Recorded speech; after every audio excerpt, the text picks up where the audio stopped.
마지막 5번째 제사가 속건제사입니다. 속건제라고 해서 아마 일반 성도들은 많이 접해보지 못한 제사 제도일 것이라고 생각이 돼요.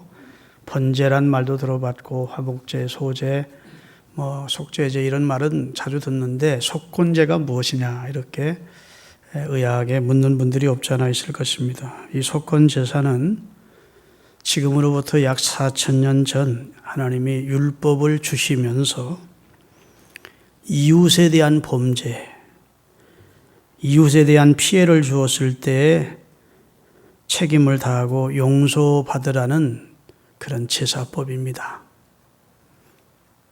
기다리는 겁니다. 제가 하면. 사람이 살다 보면 하나님께만 범죄하는 게 아니잖아요. 대인관계를 하다 보면 피해를 주거나 사람 앞에 범하는 죄도 있다고요. 그런데 은혜롭게도 하나님이 지금부터 약 4,000년 전에 내게만 용서받으면 돼. 내 앞에 용서를 구하고 회개하라. 그러면 다 용서해 줄게 하지 않고 사람 앞에 범한 죄도 배상하고 5분의 1을 더해서 20%를 더 가중해서 배상을 하고 하나님 앞에 용서해 줄 것을 제사로 구해라는 겁니다. 그래야 하나님이 용서를 해 주시겠다는 말씀을 하고 계시고 이사야 53장을 보면 예수님은 우리의 속건제물이 되어주셨다 이렇게 기록도 되어 있습니다. 하나님이 우리의 인류에게 주신 좁게 말하면 하나님이 이스라엘 백성에게 주신 계명의 핵심이 십계명입니다. 십계명 들어보셨죠? 나 외에 다른 신을 섬기지 마라. 우상을 만들고 그 앞에 절하지 마라. 하나님 이름을 함부로 부르지 마라. 안식일을 기억하여 잘 지켜라. 이게 이제 하나님을 향한 대신관계의 계명입니다. 이 계명은 사람 앞에 범한 죄가 아니기 때문에 하나님 앞에 속죄제로 용서를 받게 하셨습니다. 그 외에 이제 부모 공경하라. 살인하지 마라. 간음하지 마라. 도둑질하지 말라. 내 이웃에게 거짓 증거하지 마라. 내 이웃의 것을 탐내지 마라. 이렇게 10계명이라고요. 6계명이. 그런데 그것도 오늘 본문 2절에 보면 여호와께 신실치 못하기 때문에 대인관계의 죄도 짓는 겁니다. 아멘. 여호와께 신실했더라면 왜 부모 거역하고 살인하고 간음하고 그러겠어요. 하여튼 그것도 여호와께 신실치 못해서 대인관계 사이에 짓는 범죄라고요. 그래서 속건제를 드려야 될 이유를 성경은 3가지로 말하는데 그 첫째는 성물에 대해 범했을 때, 성물에 하나님의 것을 하나님께 돌리지 않고 하나님의 것을 훼손했을 때 속건제물로 용서받아야 되고 부지 중에 죄를 지었을 때 그 다음에 오늘 본문 말씀은 이웃에게 내 친척이나 이웃이나 동료나 친구나 이런 사람들에게 내가 범죄를 했을 때 피해를 주었을 때 그 사람들에게 가서 사과하고 용서받고 하나님 앞에 배상하고 하나님 앞에 속죄물을 드려서 용서를 받으라는 말씀을 하고 계신 거예요. 그러니까 엄밀하게 말하면 레위기 6장 1절에서 7절 본문은 8계명, 9계명, 10계명에 대한 내용입니다. 남의 물건을 도둑질했을 때,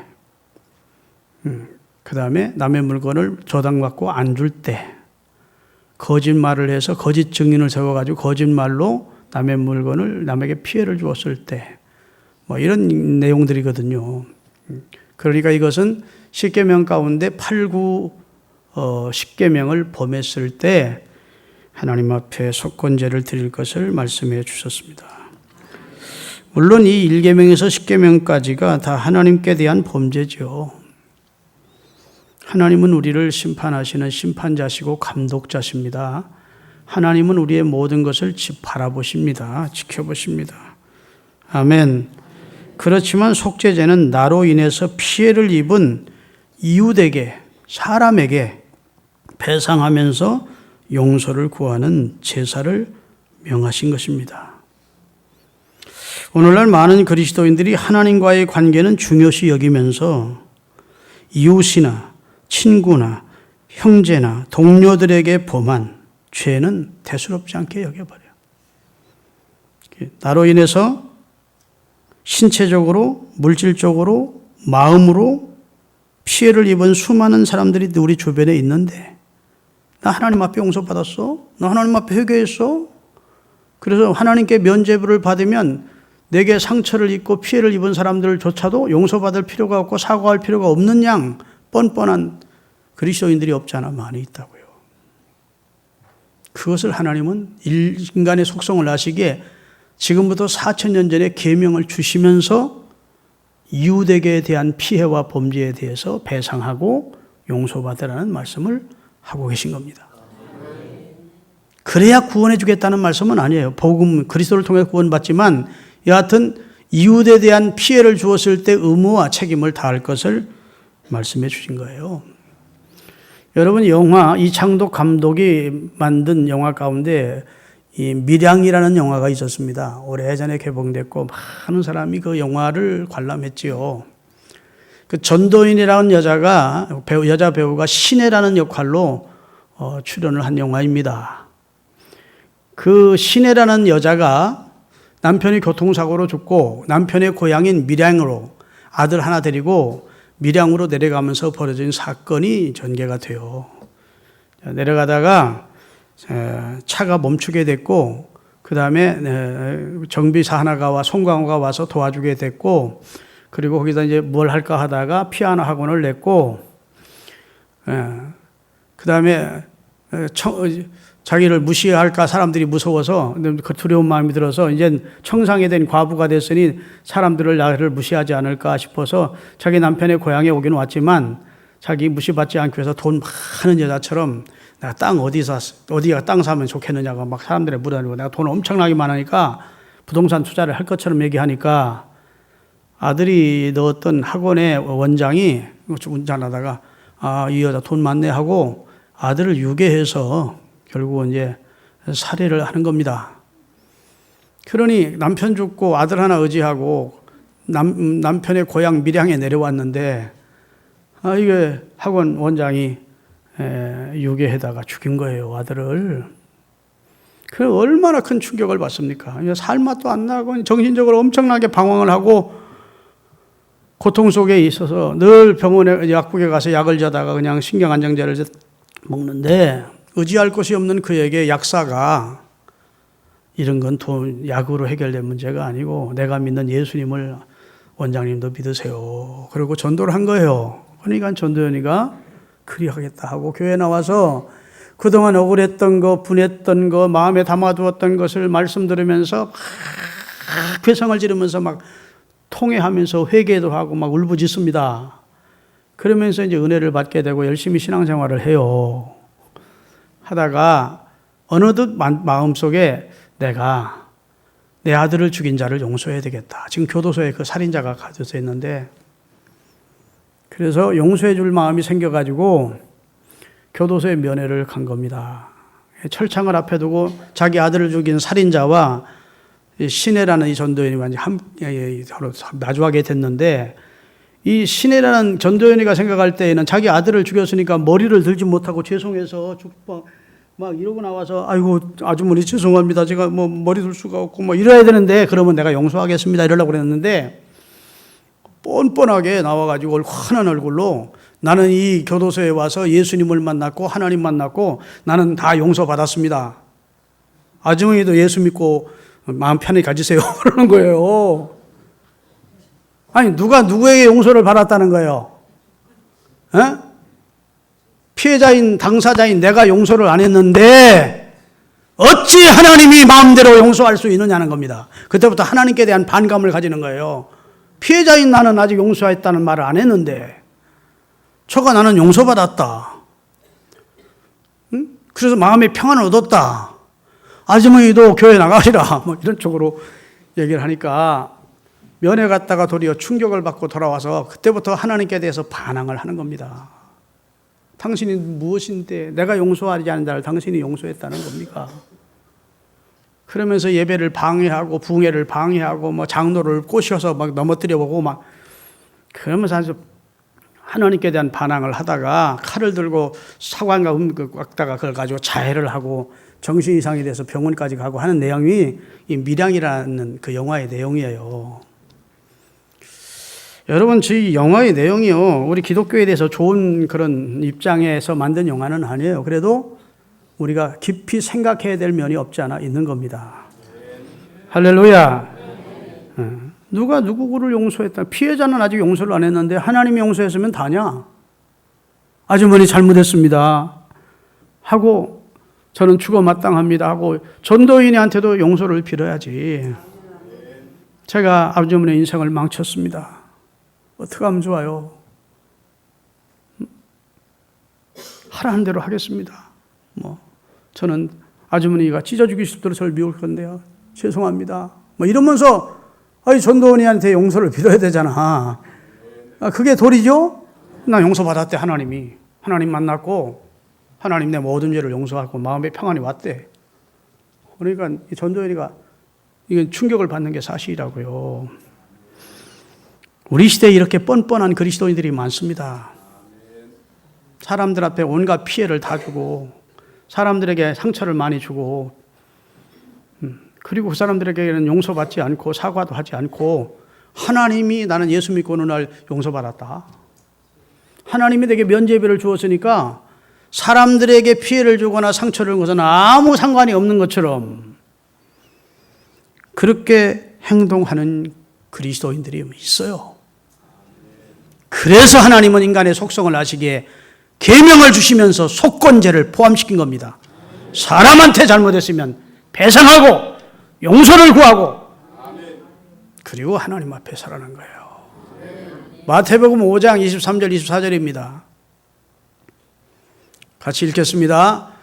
그러므로 예물을 제단에 드리려다가, 여기 예물은 하나님 앞에 제사하는 거, 예배하는 겁니다. 예물을 드리려다가 거기서 내 형제에게, 내 이웃에게 원망 들 만한 일이 생각나거든. 예수 믿고 예배는 잘 드리네, 새끼. 나한테 엄청난 피해 주고 웃기는 놈네. 이러고 세상 사람들이 예수 믿고 예배하는 나를 비웃고 조롱하고 원망할 사람이 생각이 나거든. 예물을 거기 두고 가서 용서를 구하고 화목하고 와서 예물을 드려야 하나님의 원리예요. 다 같이 읽겠습니다. 예물을 제단의 앞에 두고 먼저 가서, 제사보다 예배보다 먼저 할 일이 먼저 가서 형제와 화목하고 그 후에 와서 예배를 드려라. 할렐루야. 하나님께 잘못한 것은 하나님께 용서를 빌고, 사람에 대해서 잘못한 것도 하나님께 용서를 빌어야 되지만 그 사람 당사자, 피해자에게도 용서를 구하는 것이 그게 바른 거라는 겁니다. 책임지지 않는 그리스도인, 뻔뻔한 그리스도인들을 고발하는 영화가 밀양이라는 영화예요. 할렐루야. 이웃에게 범한 죄는 그대로 갚으면 안 된대. 예를 들어서 100만 원의 피해를 주었으면 120만, 5분의 1을 더해서 갖다 갚아서, 그래가지고 하나님 앞에 제물도 갖다 드림으로 용서를 받으라고. 구약시대에는 형제에게 피해를 끼쳤으면 그 배상법이 성경에 나와 있어요. 고의적으로 도둑질하면 4배나 갚아야, 4배, 5배를 갚아야 되고, 부지 중에 잘못했거든 5분의 1을 더해서 갚으라는 것이 하나님의 말씀인 것입니다. 할렐루야. 요즘 목사님들 가운데 사업을 하시다가 실패한 분들이 뒤늦게 믿음 갖게 되고 소명받고 신학 공부하고 목사 되신 분들이 없지 않아 많이 있습니다. 근데 그런 분들이 사업을 할 때 수많은 사람들에게 채무를 지고 그 빚을 못 갚은 거예요. 그 집을 망하게 만들고 그 가정이 붕괴되게 만들고 그런 원인 제공을 한 겁니다. 근데 어느 날 신학 공부하고 목사라고 어디 가서 개척했다고 그러고 목회 잘하고 있다고 그래. 그러면 피해를 입은 사람들 입장에서는 황당한 일입니다. 그래 안 그래요? 그 사람 때문에 내가 엄청난 재정적인 피해를 입었고, 그 재정적인 피해 때문에 가정은 이혼하고 가정은 붕괴됐고 자식들은 엄청난 고생을 하고 있는 것이 현실인데, 지는 하나님께 용서받고 목사 돼서 목회자고 목사로 대접받고 있다? 피해를 당한 사람의 입장에서 보면 참으로 황당하게 그지없는 불합리한 일입니다. 그래 안 그래요? 정말 용서를 받으려면 그 돈이 많다면 10분의 1이든지 100분의 1이든지 가지고 가서 무릎을 꿇고 죄송합니다. 제가 뒤늦게 하고 계신 거예요. 여러분, 기독교 병원을 운영하는 장로님 직장을 다니던 청년 하나가 자기는 절대 예수를 안 믿는다고. 왜 그렇게 하고 물었더니, 이건 내가 직접 들은 얘기는 아닙니다. 기독교 병원을 운영하는 장로가 월, 수, 금요일 날은 아침에 직원 예배를 드린다는 겁니다. 24시간 병원에 찬송가를 은은하게 틀어놓는다는 겁니다. 예수를 믿는 직원이든 믿지 않는 직원이든 무조건 의무적으로 예배에 참석하게 하고, 그러면 장로답게 후한 그런 대접도 하고 그래야 되잖아요. 식사 시간도 안 준다는 겁니다. 제가 알아서 막 노태우로 돌아가면서 빨리 밥 먹고 와서 간호사 역할을 해야 되고, 청소도 해야 되고, 직원들을 위한 배려가 전혀 없고, 얼마나 욕심이 많고, 직원도 최하 임금을 주는 거예요. 그러니까 그 병원은 계속해서 직원 모집 광고가 붙는다는 겁니다. 이따 얼마 있다가 못 간지르고 나가는 거예요. 나가면서 장로 개새끼, 원장 개새끼, 그러고 나간다는 거예요. 차라리 예수 믿는 장로라고 하지 말고 직원들에 대해서 복지 혜택도 주고 후하게 월급도 주고, 여러 가지 생일도 배려해주고 이렇게, 그러다 좋은 그런 원장님이라 소리 듣다가 나중에 그분이 교회 장로래 그 소리 들으면 사람들이 그러면 그렇지. 그리고 감동을 주면 나도 장로님 믿는 예수 믿어야 되겠네. 이렇게 돼야지. 자기 명분을 위해서는 장로라고 해놓고 자기 욕심만 채우는, 회사를 하면서도 장로라고 해놓고 직원들 예배 참석시키고, 예수 안 믿는 사주들이 하는 것보다 훨씬 더 쥐어짜면서 직원들을 어렵게 만들면서, 그러면서 주의 이름을 욕되게 하는 사람이 얼마나 많은지 모릅니다. 둘 중에 하나를 선택해야 돼. 주님의 이름을 높이면서 할렐루야 살 것이냐, 주님의 이름을 높이는 삶을 살지 않겠거든 어디 가서 대외적으로 가서 장로라 소리, 목사라 소리, 집사라 소리 하지 마요. 아멘. 지하철 타가지고 집사님 이리 와, 여기 자리 뺐어, 장로님 이리 와. 그리고 목사 헛듣고 집 장로 헐뜯고 얘기 소리 옆에서 주변 사람이 다 듣는데, 아이고, 교회 망신은 누가 시켰냐? 교인이 시켜. 시장에 가서 집사님 이리 와, 교회 무슨 일할 때, 봉사하는 거 할 때, 이리 와요, 콩나물 더 깎아줘, 더 깎아줘, 이러고.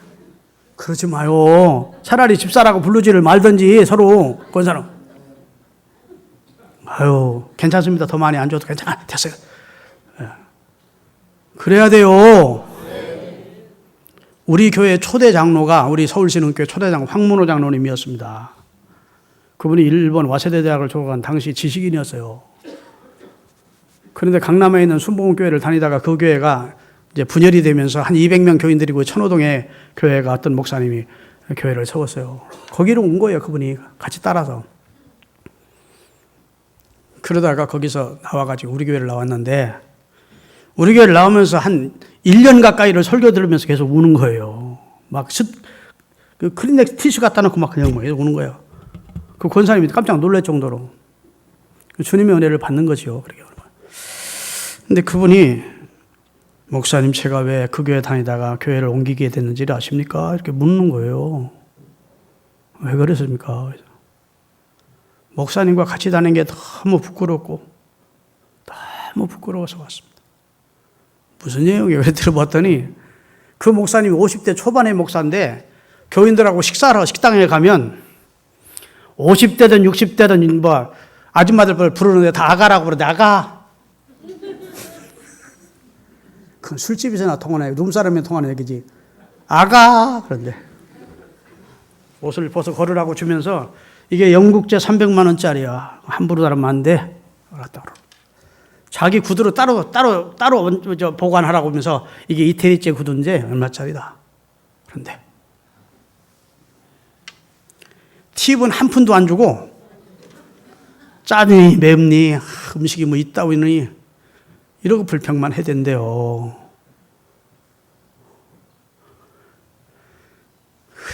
그러고 나온대. 그러면 그 직원들이 뒤통수에다 다 욕을 하는 것 같대. 나오면서 그냥 나오면 좋겠는데 꼭 직원 붙들고 전도한대. 예수 안 믿으면 지옥 가. 예수 믿어. 뭐 이러면서 반말로. 자기가 나이가 비슷하거나 많은데도. 그러니 같이 다니는 것 자체가 너무 창피하고 부끄러워서 나 그 교회 도저히 못 다니겠습니다. 그래서 나왔어요. 그러면서 목사님은 다르더래. 여기도 아멘 좀 크게 좀 좋겠네. 목사님은 스스로 권위를 세우려고 안 하고 교주처럼 행세 안 하고 목사님은 성도들과 똑같이 그래서 너무 좋더라. 이런 얘기를 하시더라고. 여러분, 목사가 교주 아니에요. 우리 교단 총회 본부가 이 대치동에 있어요. 여기 강남구 대치동에. 거기 이제 지하에도 있고 지상에도 주차장이 있어요. 그럼 제가 총회 재판국 서기니까 재판하러 많이 가요, 자주. 그러면 갈 때마다 수호의 아저씨들이 1층도 그렇고 지하도 그렇고 왜 그렇게 됐느냐? 제가 팁을 항상 드리거든. 10,000원씩을. 10,000원 갈비탕 사드세요. 얼마나 수고하시느냐고. 어느 날 가면 총회장 자리가 떨어 있어요. 여기라 세우시래. 아니 내가 총회장 자리에 어떻게 세워요? 그러고. 아니 총회장 되시면 되죠, 목사님. 아니 총회장은 되면 모르지만 지금 여기 어떻게 세워? 총회장은 외국 가서 여기 지금 며칠 비어 있어요. 여기다 세워요. 그래. 그럼 내가 세울 거야, 안 세울 거야? 내가 남의 자리 안 세우지든. 목사님 같은 분 없어요. 그래. 막 목사님들도 막 주차 관련해 우리가 짜증 내고 막 신경질 내고, 예?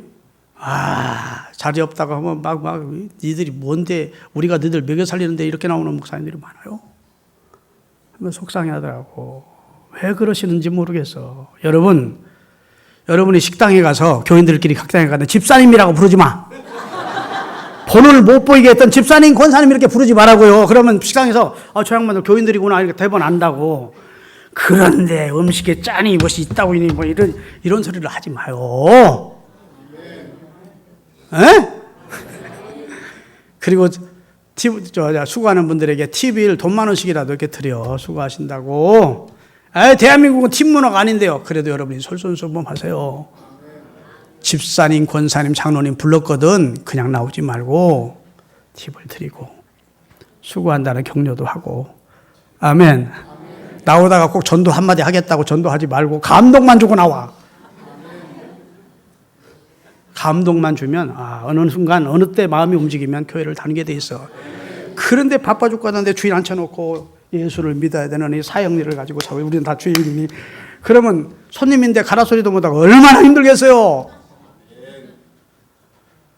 나는 좀 이런 절가 옆에다 예수 천당 불신 지옥이라고 크게 써놓고 피켓 들고 있는 사람들 보면 기독교인들이 기독교에 대한 이해와 기독교에 대한 믿음에 대한 이해가 기독교의 전도 방식에 문제가 있는 거예요, 지금. 그것도 막 빨갱이처럼 공산주의자처럼 빨간 걸로 막 불신 지옥, 예수 천당 크게 써놓거든. 예수를 안 믿는 사람은 천당과 지옥을 안 믿어요. 성경이 뭔지 몰라 앉혀놓고 성경 몇 장 그러다고 얘기할 필요도 없어. 그저 감동만 주십시오.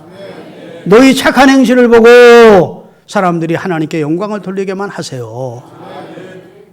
지금은 누가 강요한다고 예수 믿는 것도 아니고 안 찬다고 막 그러다고 예수 믿는 시대가 아니에요. 한국 교회가 지금 마이너스 성장하고 있습니다. 지금 기독교에 대한 이미지가 일반 사회인들이 기독교를 별로 좋아 안 해요. 제가 몸으로 체감합니다. 지금부터 20-30년만 하더라도 제가 목사입니다 그러면 아이고 예수를 안 믿는 사람도 목사님이십니까? 이랬어. 지금은 운동 같은 데 하나 가서 목사입니다 하면 그래요? 분위기가 싸늘해. 사기 쳐먹고 사는 놈이구나. 그렇게 보는 것 같아. 없는 예수, 하나님도 없는데 하나님 있다고요. 사기 쳐먹고 사는 놈. 이중적인 우선자. 이렇게 보는 것 같아. 그전에는 목사라고 그러면 예수를 믿는 사람이든 안 믿는 사람이든 그렇습니까? 아유, 반갑습니다. 아유, 목사님 뵙게 돼 영광입니다. 뭐 그랬다고. 자, 이렇게 갑자기 나빠진 이유가 어디 있느냐? 우리 기독교인들의 삶이 예수를 믿지 않은 사람들이 볼 때 혐오감을 느끼고 괴리를 느끼는 거예요. 예? 그래서 기독교를 개독교라고 그러고 목사를 먹사라고 그러고, 천주교가 우리 개신교보다 100년 먼저 우리나라에 들어왔어요. 대원군이 세국전책을 펼 때 그 전에 이미 천주교가 들어왔어요. 우리는 100년 후에 들어왔어요. 개신교는. 그래도 3배, 4배 성장했어, 우리가. 천주교보다. 왜 그런 줄 아십니까? 한국 개신교가 들어와서 병원 세우고, 학교 세우고, 교회 세우고, 할렐루야. 고아원 세우고, 모자원 세우고, 수많은 지금 국가에서 하는 복지를 거의 한국교회가 담당을 했다고. 그리고 예수 믿기 전에 형편없던 인간들도 예수 믿고 나서 참 변화됐다고요. 존경받을 사람으로. 그러니까 사람들이 교회로 막 몰려들었다고. 근데 한국교회가 지금 복지를 하던 것은 교회가 담당을 거의 안 합니다. 지금도 하는 교회가 있지만 대부분 국가가 이제 부자가 돼서 국가가 다 해버려요, 복지는. 그러니까 그거 가지고 막 땅 사고 그냥 막 큰 예배당 짓고 교육관 짓고, 물론 잘하는 교회도 많이 있지만 방향이 잘못됐어. 선교하고 그래도 구제하는 일을 교회가 해야 되는 거예요. 그걸 나라가 하니까 뭐 우리는 안 해도 된다 그러면 안 되는 거야.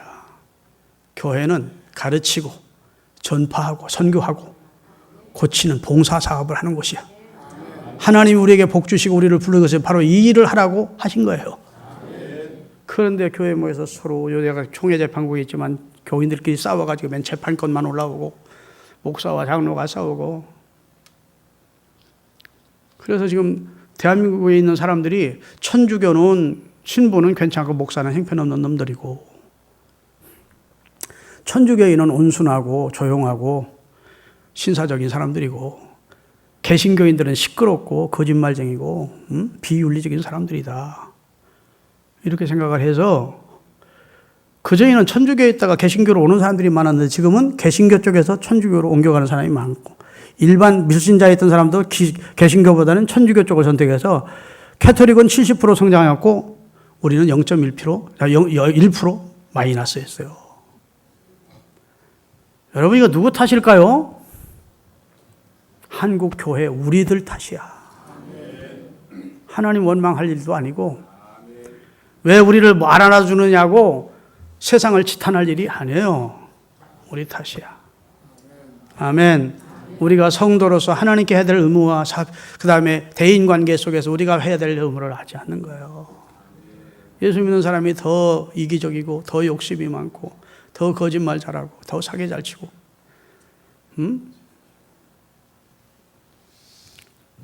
물론 세상은 우리 기독교를 원래 2000년 전부터 좋게 보지 않습니다. 그래서 일방적으로 매도를 당하는 경우가 없지 않아 있어. 그런 데는 억울하지. 그건 하나님이 판단하실 일이야. 그렇지만 지금 우리가 받고 있는 비난 가운데 많은 부분은 우리 쪽이 입이 열이라도 할 말이 없는 상황이 된 거예요. 이것은 제도적으로 좀 문제가 있어요. 천주교는 중앙집권제야. 교황이 있고 그다음에 각 나라 추기경이 있고 무조건 그쪽에서 다 신부를 이쪽으로 가라고 저쪽으로 가라고 이렇게 교육부가 담임선생을 전권 보내도 이렇게 보내는 겁니다. 천주교 신부들과 성도 사이에 어떤 문제가 생기면 그냥 딴 데로 보내버려. 그 다음에 수도원 같은 데로 보내버립니다. 그러니까 싸우질 않아, 거기는. 그런데 우리 장로교 같은 경우는 목사를 내쫓으려면 교인이 내쫓아야 돼. 위에 중앙집권제가 아니에요. 민주적인 제도가 장로교회예요. 교인이 마음에 안 들고 교회가 무슨 7계를 범했다거나 문제가 있으면 그냥 나가라면 나갑니까, 안 나갑니까? 그러니까 막 신문에다 내고 막 사회법정으로 가고, 그러니까 우리 개신교가 더 부패하고 더 문제가 많은 것처럼 느껴지는 거예요. 제도적으로 볼 때. 이해되십니까? 천주교도 각종 비리가 많습니다. 신부였다가 우리 장신대 교수 공부하고 목사가 된 목사분이 계신데, 천주교는 더 많을 것 같아요. 왜 고아원이 세계의 교회가 먼저 고아원이 생긴 줄 아냐? 그 신부와 수녀들 간에 생긴 자식들을 처리 못해서 고아원이 처음에 세계 교회가 만들어진 것이고, 지금도 말을 못해서 엄청. 근데 거기는 시끄럽지 않아.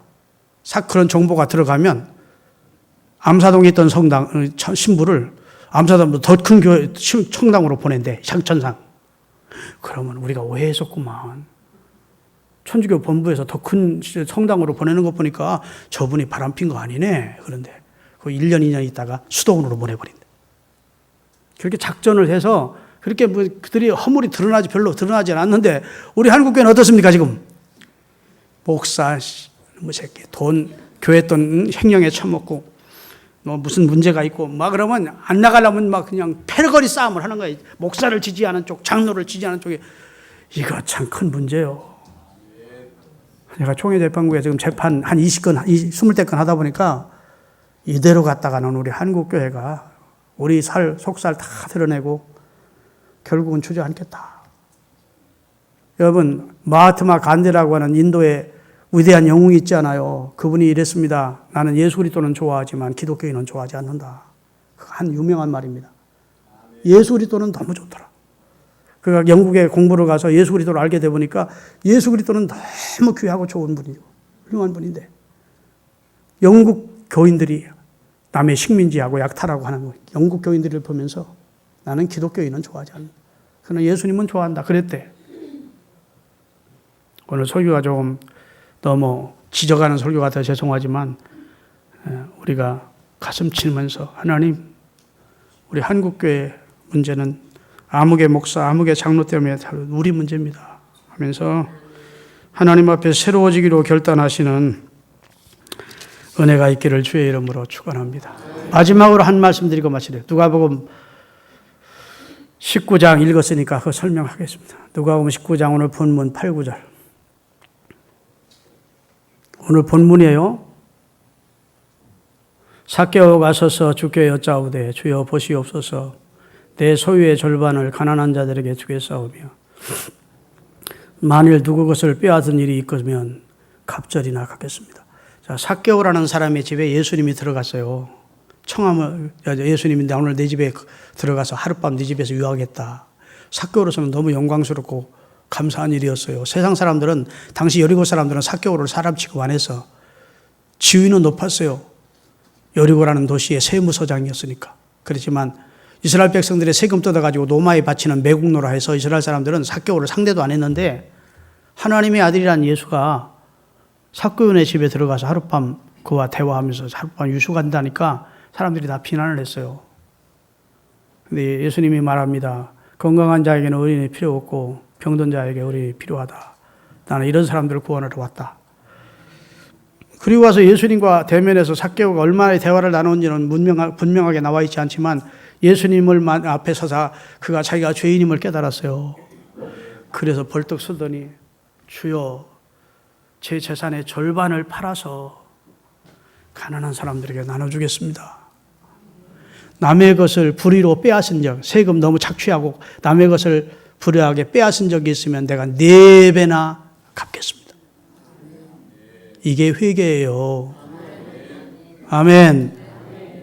어느 교회에서 오늘 저녁에 회잔치하고 개잔치한다 그러니까 많이 와서 드시라 그랬대. 그러니까 생선회하고 개 잡아서 보신탕 줄라나 보다 왔더니 회개잔치 하더래. 회개 집회. 한국 교회가 회는 많이 한대. 회. 뉘우칠 회자예요. 회. 네, 고칠 게자는 고치지는 않아. 뉘우치기만 하지 그대로 내 옛날처럼 그대로 살아. 회했으면 개해야 되는데 이제 그렇게 살지 않아야 되는데 성경에 보면 회개에 합당한 열매를 맺으래. 사도행전 26장 20절. 먼저 다메섹에와 또 예루살렘에 있는 사람과 유대 온 땅과 이방인에게까지 가서 뭐하고? 회개하고 하나님께로 돌아가서 회개에 합당한 열매를 맺으라고. 회개를 했으면 회개한 사람답게 살아가는 겁니다. 다르게. 믿습니까? 회개했으면 회개한 사람답게 살기를 주님이 요구하는 거예요. 이 독사의 새끼들아, 누가 너희를 아브라함의 자손이라 하느냐? 하나님이 돌들을 가지고 돌멩이 가지고도 아브라함의 자손을 만들 수 있어. 그러므로 회개하고 회개에 합당한 열매를 맺으라. 예수님이 바리새인들을 향해서 일갈하신 말씀입니다. 회개하고 회개에 합당한 삶을 살아. 아브라함의 자손이라고 끄떡거리지 말고. 그러면서 주님이 혼을 내셨다고요. 여러분, 이 삭개오가 예수님 앞에 서자 자기가 잘못 살았음을 알게 됐고 재산의 절반, 그렇게 소중히 여겼던 재산 절반을 팔아 가난한 사람들에게 나눠주고 남의 거 토색한 거 있으면 오늘 속건제보다 훨씬 더 많이 4배 갚겠습니다. 그랬더니 오늘 구원이 이 집에 이르렀다. 이 사람이 아브라함의 자손이다 라고 예수님이 축복해 주셨어요. 자, 하나님 앞에 잘못도 용서를 구하고 사람들 앞에 잘못도 사과하고 용서 구하고. 할렐루야. 그리고 변화된 사람답게 살아가십시다. 용서받고 회개에 합당한 열매를 맺으며 사는 우리 신앙가족들 될 수 있기를 바랍니다.